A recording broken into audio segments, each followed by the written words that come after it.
Hello दोस्तों, आज के वीडियो में हम काव्य खंड से पढ़ेंगे पहला चैप्टर कबीरदास जी की। तो सबसे पहले हम जानेंगे कबीरदास जी के जन्म के बारे में। कबीरदास जी का जन्म कब हुआ था? तो इनका जन्म सन 1399 ईस्वी में हुआ था। जन्म स्थान काशी। इनके पिता का नाम नीमा और माता का नाम नीरू।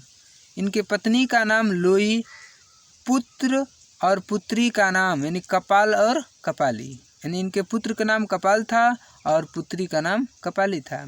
इनकी जो भाषा शैली है साधुकड़ी उपदेशात्मक है। इनकी प्रमुख रचनाएं हैं बीजक, जो बीजक के 3 भाग हैं यानी साखी, शबद, रमैनी। उसके बाद कबीर, ग्रंथावली। काव्यगत इनकी विशेषताएं जो हैं, भाषा के क्लिष्टता का अभाव है। जन भाषा द्वारा भक्ति निरूपण काव्य में उपमा, उत्प्रेक्षा, अन्योक्ति, लोकोक्ति का प्रयोग हुआ है। इनके जो गुरु थे रामानंद जी, यानी इनका निधन सन 1519 में यानी मगहर में हो गया। इनके साहित्य के स्थान हिंदी साहित्य में मूर्धन्य स्थान है। अब डायरेक्ट हम लोग चलेंगे यहाँ यानी पद पर कि इनके पद क्या हैं। तो पद में सबसे पहले हम पढ़ेंगे यहाँ साखी। तो साखी में पढ़ेंगे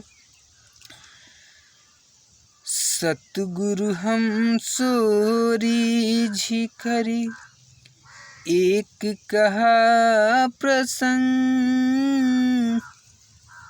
वर्ष बांधल प्रेम का भीज गया सब अंग कबीरा भीज गया सब अंग। यानी सतगुरु यानी कबीरदास जी कहते हैं कि सतगुरु यानी सच्चे गुरु ने हमसो रीझ कर यानी हमारे ऊपर प्रसन्न होकर, रीझ का मतलब कि प्रसन्न होकर, एक कहा प्रसंग यानी ऐसे, यानी कबीरदास जी कहते हैं कि सच्चे गुरु ने यानी भगवान ने हमारे ऊपर प्रसन्न होकर एक हमें ऐसा प्रसंग कही कि वर्षा बादल प्रेम का भीज गया सब अंग। कि जिस प्रकार यानी वह प्रसंग मेरे शरीर में वैसे ही समाहित हो गया कि जिस प्रकार वर्षा बादल प्रेम का, जिस प्रकार बादल से प्रेम रूपी बरसात होती है और पूरा शरीर का अंग अंग भीग जाता है,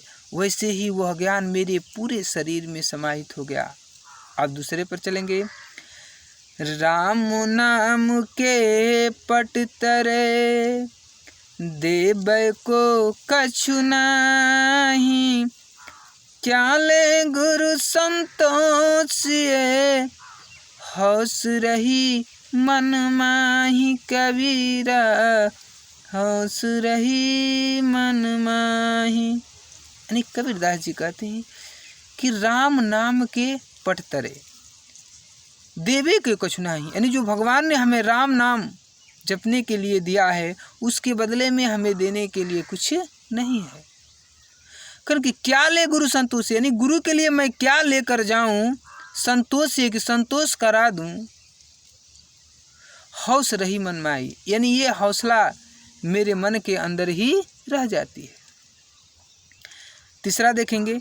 ज्ञान प्रकाश्या गुरु मिल्या सो जिन बिसरी जाय, जब गोविंद कृपा करी तब गुरु मिल्या आई कबीरा तब गुरु मिल्या आई।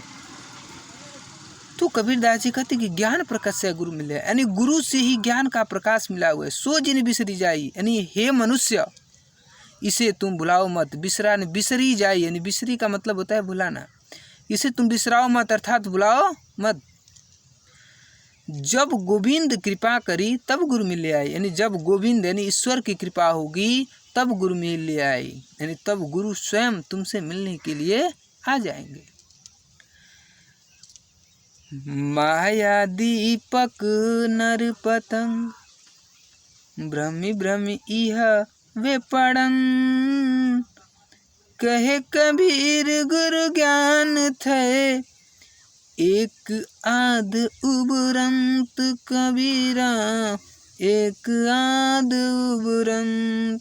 यानी कबीरदास जी कहते हैं कि जो यह संसार है एक माया दीपक के समान है, और इस संसार में जो रहने वाले नर यानी मनुष्य हैं, पतंग यानी फतिंगे के समान है, ब्राह्मी ब्राह्मी है प्रांत, यानी एकदम वैसे ही कि जिस प्रकार एक दीपक जलता है तो उस दीपक के प्रकाश पर यानी जो छोटे छोटे फतिंगे होते हैं तो उस मोह माया में पड़कर यानी वो अपने प्राण को न्यौछावर कर देते हैं, वैसे ही यहाँ लोग